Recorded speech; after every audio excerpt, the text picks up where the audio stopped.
Hello friends, I am Dr. T.S. Chaudhary, practicing at Chaudhary NT Hospital, Ujjain. Today we will discuss about allergic rhinitis.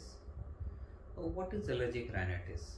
Allergic rhinitis is inflammation of the nasal cavity, nasal passages, nasal mucosa, and because of this inflammation, patient have the varieties of annoying symptoms including sneezing, itching, nasal congestion, running nose, and postnasal drip.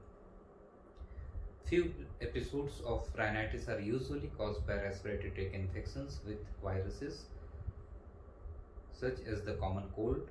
Allergic rhinitis caused by allergies to things in the air around you. Chronic rhinitis is usually caused by allergies, but it can also result from overuse of certain drugs, some medical conditions, and other unknown factors. For many people, allergic rhinitis is a lifelong condition that waxes and wanes over the time.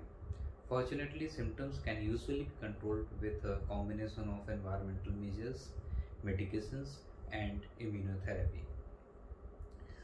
Allergic rhinitis affects around 20% of the people at all age. The risk of developing allergic rhinitis is much higher in people with asthma or eczema and in people who have a family history of asthma or allergic rhinitis. Allergic rhinitis can begin at any age, although most people first develop symptoms in childhood or young adulthood.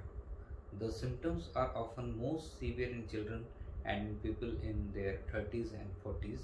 However, the severity of the symptoms tends to vary throughout a person's life. Some time of the life, patient may have the don't have any symptoms of allergic rhinitis. Many substances can irritate the nose, throat, and airway, and this may cause the symptoms. And it is important that no one smokes in the home or car if allergic rhinitis patient is there. Avoid aerosol spray, perfumes, strong cleaning products, and other sources in the home. And what are the common signs and symptoms of allergic rhinitis? The common signs and symptoms, usually it is present in nose, eyes, oral cavity, but we will discuss mainly of the symptoms of allergic of the nose. The symptoms of allergic rhinitis in nose is sneezing, the most common symptom, and allergic rhinitis patient when it starts sneezing, they sneeze for at least 20 to 25 sneezes at a time. And then the second common symptom is running nose or watering from the nose, nasal cavity, and the patient comes with complaint of continuously watering from the nasal cavity for long time.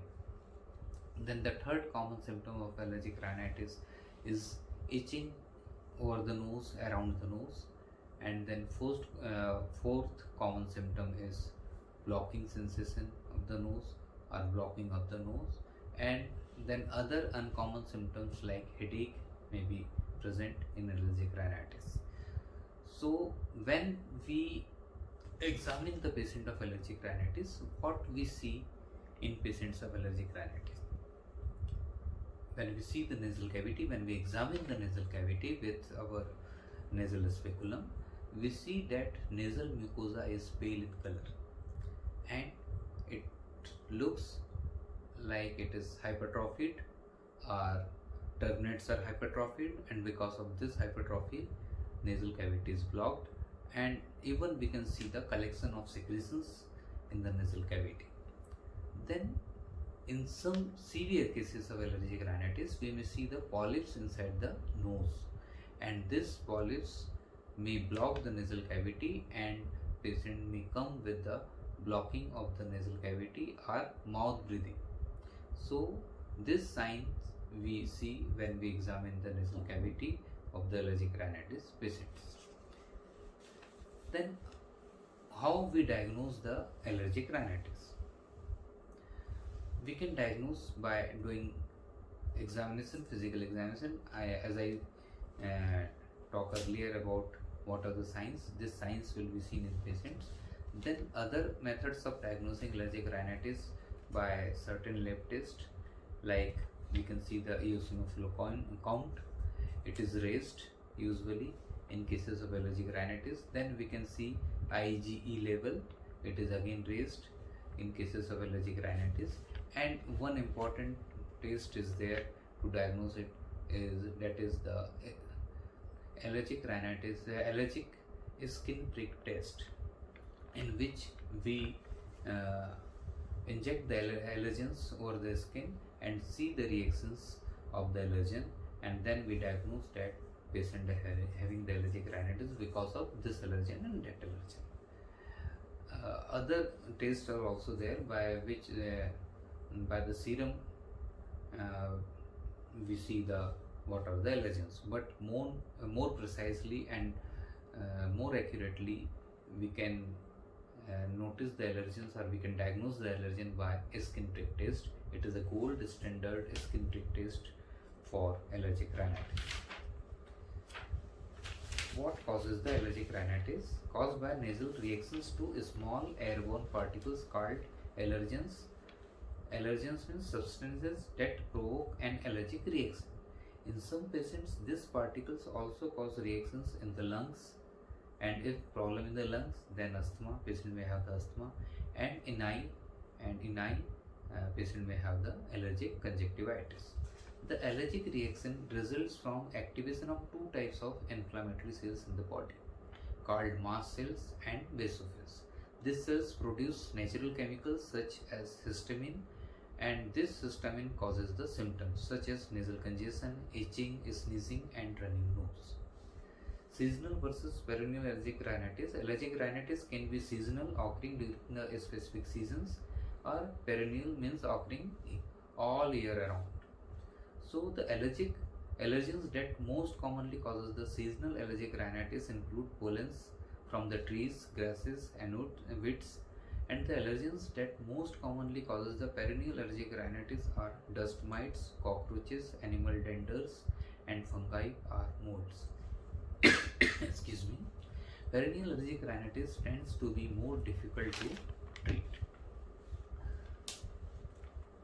And in allergic rhinitis patient, what makes the patient to have the symptoms first in allergic rhinitis means, if outdoor allergens are there, then patient will have the symptoms more aggressively when he goes outside the home, and by this way you have to ask the patient to control outings or don't go at the time of season of pollens.